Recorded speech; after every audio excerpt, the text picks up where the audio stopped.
পাখি আর ওর বন্ধুরা। একটা জঙ্গল ছিল। ওই জঙ্গলে একটা বড় গাছের ওপরে একটা পাখির একটা ছোট্ট বাসা ছিল। ওই বাসাতে পাখির ডিম ছিল। পাখিটা ডিমগুলোকে দেখাশোনা করত আর নিশ্চিন্তে থাকত। কিন্তু একদিন একটা বড় হাতি ওই গাছের নিচ দিয়ে যাচ্ছিল।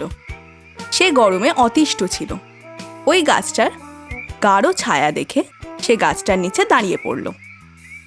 যে ডালটায় পাখিটার বাসা ছিল সেই ডালটাকে হাতিটা নাড়াতে শুরু করলো।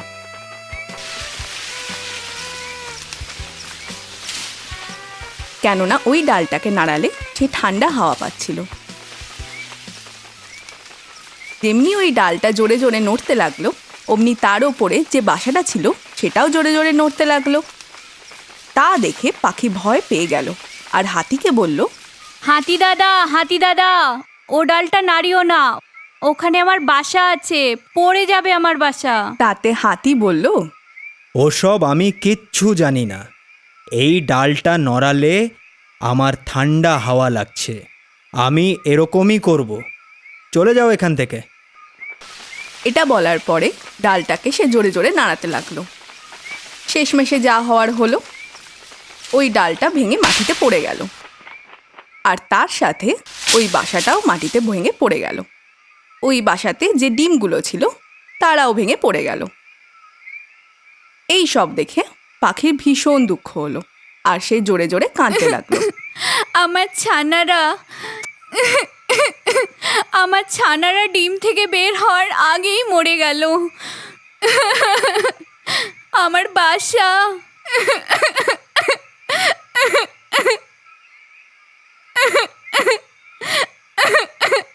পাখির কান্না শুনে একটা কাঠঠোকরা পাখি সেখানে উপস্থিত হলো।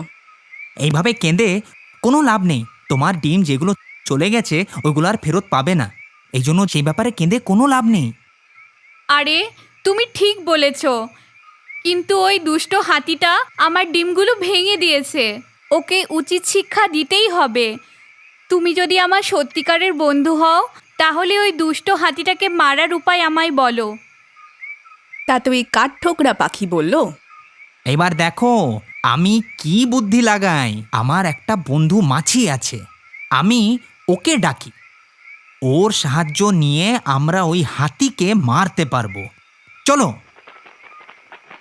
তাতে পাখি বলল, চলো, আমিও যাব তোমার সাথে।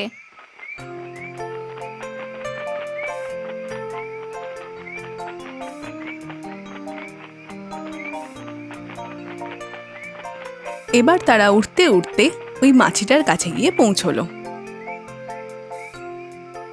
কাঠঠোকরা মাছিটাকে সমস্ত কথা খুলে বলল।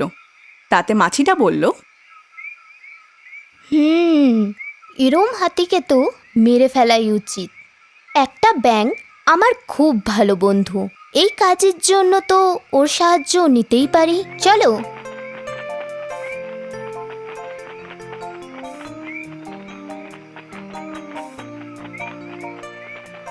এবার ওরা সবাই মিলে গেল ওই ব্যাঙটার কাছে। মাছি ব্যাঙকে সব ঘটনা খুলে বলল। তো ব্যাঙ বলল, তো এই ব্যাপার, মনে হচ্ছে সেই হাতিটা অহংকারী হয়ে গেছে।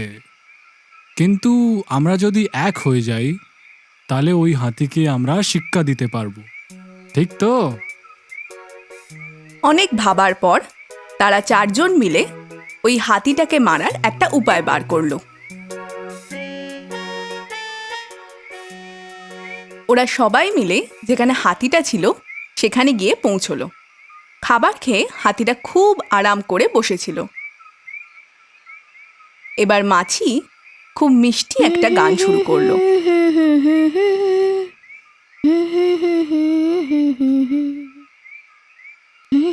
গান করতে করতে সে হাতির কানের গোড়ায় পৌঁছে গেল। তার এই মিষ্টি গান শুনে হাতি মন্ত্রমুগ্ধ হয়ে গেল।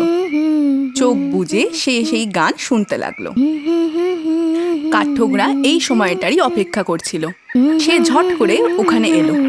তারপর সে নিজের ধারালো ঠোঁট দিয়ে হাতির চোখের ওপর একটা ঠোকর মারল। হাতি জোরে জোরে চিৎকার করতে লাগলো। আরে এ কি হয়ে গেল? আমার চোখে খুব ব্যথা করছে, আমি কিচ্ছু দেখতে পারছি না। এ কি হয়ে গেল? ওখান থেকে কিছুটা দূরে একটা ভীষণ বড় গর্ত ছিল। তার ধারে বসে ব্যাঙটা ডাকতে লাগলো। চিৎকারের চোটে হাতির গলা শুকিয়ে গেছিল। ব্যাঙটার ডাক শুনে হাতির মনে হলো আশেপাশে নিশ্চয়ই কোনো পুকুর আছে। পুকুরে জল তো থাকবেই। তাই জল খাবার জন্য হাতি ব্যাঙের ডাকের দিকে ছুট লাগালো। আর সেই বড় গর্তের মধ্যে সে গিয়ে পড়ে গেল। সে অনেক চেষ্টা করলো সেই গর্ত থেকে বেরিয়ে আসতে, কিন্তু সে বেরোতেই পারল না। আর এমনি করে খিদে তেষ্টায় একটু একটু করে সে গর্তেই বেচারা হাতিটা মারা গেল। আর এইভাবে পাখি, কাঠঠোকরা, মাছি, ব্যাঙের মতন 4 ছোট প্রাণী মিলে এক বিশাল হাতিকে মেরে ফেলল। তাই প্রবাদে বলে, একতাই শক্তি।